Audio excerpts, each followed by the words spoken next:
Morning cool smartphoners, just a quick video of the Thinkware F770 dash cam which I've had fitted to my vehicle, care of Say It Out Loud, and professionally fitted by Chameleon.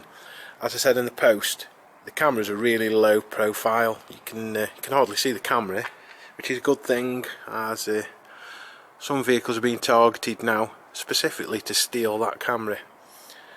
What I'm going to do is I'm going to get in the vehicle and boot the car up. The camera will automatically switch from what it's in at the moment, which is parking sentry mode, into continuous recording mode. It takes about 30 seconds for the camera to flick over modes, but it should tell me if it's recorded anything while it's been parked up. Any motion detection, the camera can detect motion at the front of the vehicle, and then any what it calls parking incidents. That can be anything from your car's parked up and it's been struck by another vehicle while it's parked up, or even down to it's been knocked. I don't know if we'll hear it through the window. It may beep, you may hear it if I tap on. That's enough to set the recording and let you know. So we'll open up the car and see what the camera says when we boot up. It takes about 30 seconds to change over modes, and it should tell us. So I'll put the ignition in the vehicle and let's see what it says.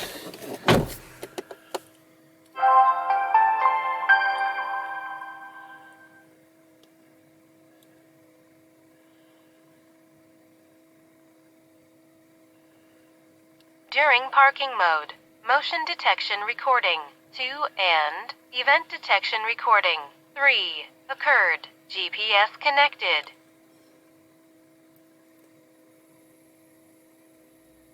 Continuous recording will now start.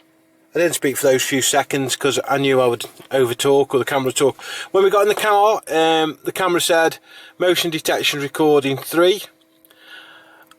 I find that's too sensitive. As you can see where I park my car, cars can go past, people go past. The camera's picking that up, so it's picking up motion detection. I think a bit too sensitive, but event recording was 3.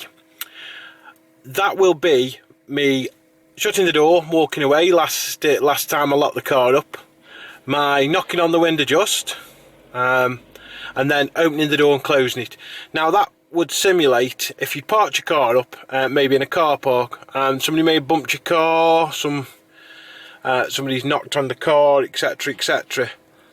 So the camera will tell you that those events have occurred. I'm just looking at the camera itself. I'll just let my camera focus. There you go. You can see we've got the GPS light on that tells us it's connected to GPS. That gives us some of the smart functions of the camera, which includes the speed camera database warnings and the tracking of your vehicle, which we'll go on to later, and I'll show you that.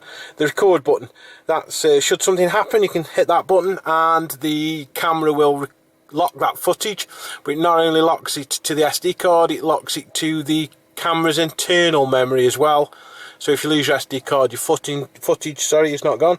You can record audio in the vehicle as well with the audio button there. The Wi-Fi Direct is the way you connect your smartphone to the camera. The camera does its own hotspot, and you connect the format button and the power on and off button. The camera is connected through this cable, which is nothing more than a push-in lead into a port on the side of the camera. And to take the camera off, it's as simple as sliding it across. That beep you heard then, the camera, because it's in constant recording mode, the camera thinks the vehicle might have been involved in a collision, so it will mark and lock that recording. We take the camera off, we took the lead up out of the way, and you're left with that really neat, really minimal mount. Mounting the camera is as easy as that, and that's it, it's back on. I'll go in now and I'll download some footage from the camera itself, and we'll add that to this video, and I'll also try and get some screen grabs and some footage of the smart tracking features of the camera, the way it can track where you are on a mapping software. So I'll get those added on and speak to you soon. I'm just going to move on now to the Thinkware Dashcam PC Viewer software, which I've got fitted into my media PC on the TV at home.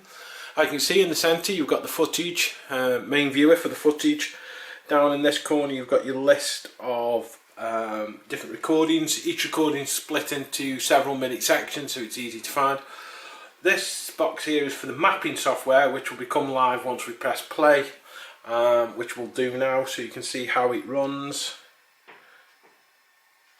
As you can see, footage is being played in the middle there.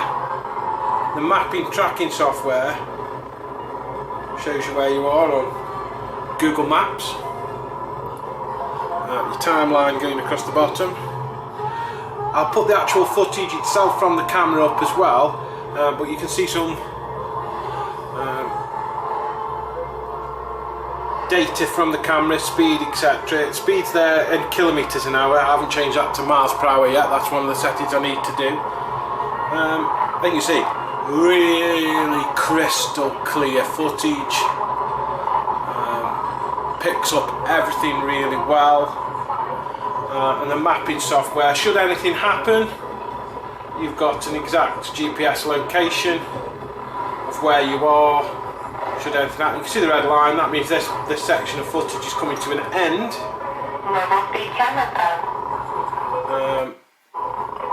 And then it flicks over to the next one, keeps playing, the mapping changes, and that red section on the mapping is where you are. Speed camera in 200 yards. Speed limit is 30 miles per hour. There you can hear. Speed camera zone. Speed camera in 100 yards. Speed limit is 30 miles per hour. You can hear all the warnings coming through from the camera. I'm going to upload the actual footage itself, Mobile speed camera zone. so you're watching it direct, so to speak. And I shall do that now.